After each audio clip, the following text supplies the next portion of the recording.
L'année 2026 entrera dans l'histoire comme l'année qui a tout changé.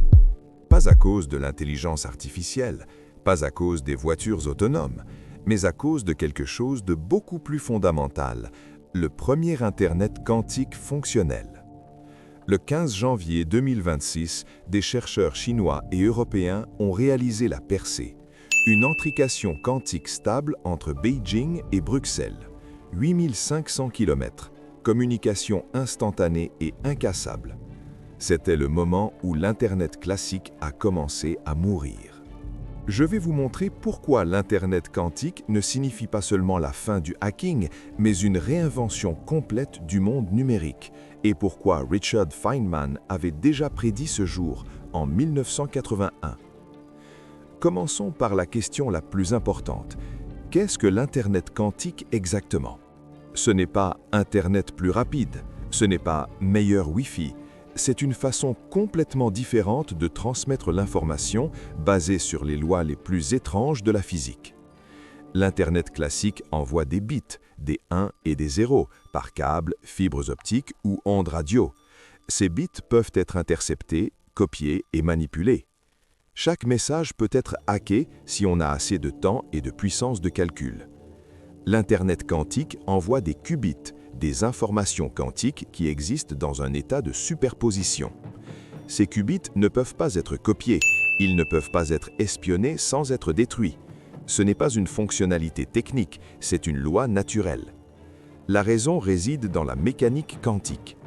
Un qubit peut se trouver simultanément dans plusieurs états, c'est ce qu'on appelle la superposition. Il est à la fois 0 et 1 jusqu'à ce qu'il soit mesuré. Mais voici la clé. La mesure fait s'effondrer la superposition. Le qubit décide d'un état. Cela signifie, si un hacker essaie d'intercepter et de mesurer un qubit, il détruit automatiquement l'information originale. Le récepteur remarque immédiatement que quelqu'un a écouté. Il est physiquement impossible d'espionner secrètement la communication quantique. Mais comment fonctionne l'intrication quantique? Imaginez deux particules connectées de façon mystérieuse. Quand vous mesurez l'état de l'une, cela détermine immédiatement l'état de l'autre, peu importe à quelle distance elle se trouve. Einstein appelait ça « action fantasmagorique à distance » et détestait l'idée. Il pensait qu'il devait y avoir des variables cachées qui expliquent le comportement. Il avait tort.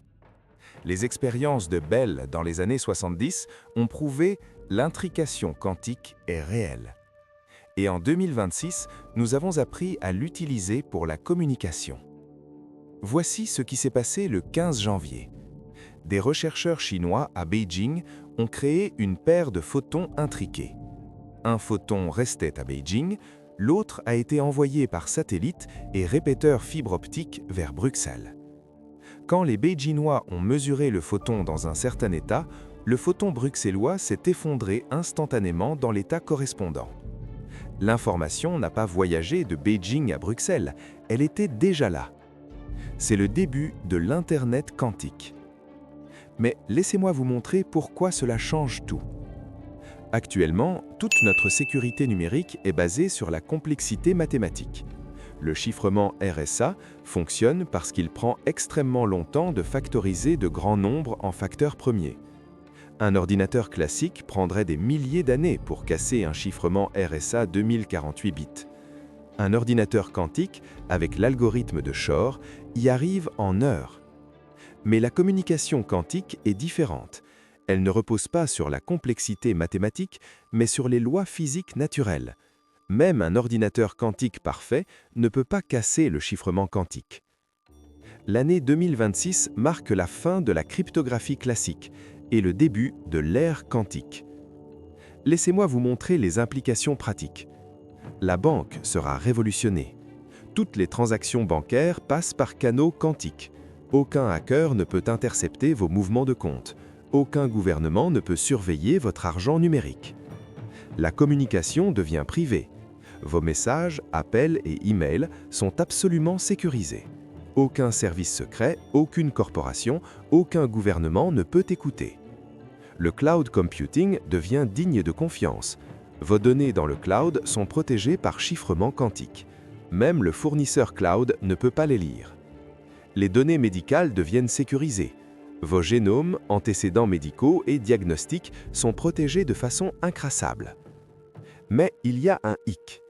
L'Internet quantique ne fonctionne pas encore comme l'Internet classique. Premièrement, portée. L'intrication quantique est extrêmement fragile. Les photons perdent leur intrication après quelques centaines de kilomètres dans les fibres optiques. L'expérience Beijing-Bruxelles utilisait des satellites comme des relayeurs quantiques, mais ça ne fonctionne que par ciel clair.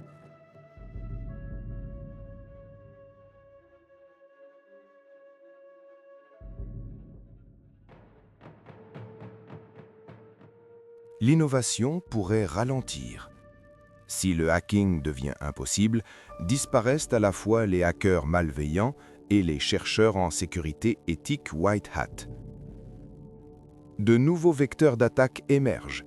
On ne peut pas hacker la communication quantique, mais on peut attaquer les points terminaux, ordinateurs, smartphones et routeurs quantiques. Et voici le plus grand risque.